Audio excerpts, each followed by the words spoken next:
ఏం మేడం, ఎలా ఉంది నా వీడియోగ్రఫీ? నీకేం కావాలి? చెప్పాను కదా, నీతో కొంచెం సమయం గడపాలి. సరే, నువ్వు ఇంతగా ఆపుకోలేకపోతున్నావు కాబట్టి నీకు చెప్పేస్తానులే. 15 లక్షల రూపాయలు.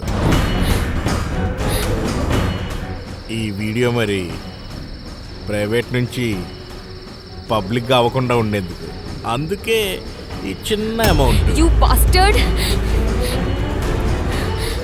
సరిగ్గానే చెప్పావులే, అలాంటి ఒక చరిత్రహీనుడి ఫలితాన్నే నేను. ఎనీవే, రేపు సాయంత్రం 5 గంటలకి గుర్తుపెట్టుకో.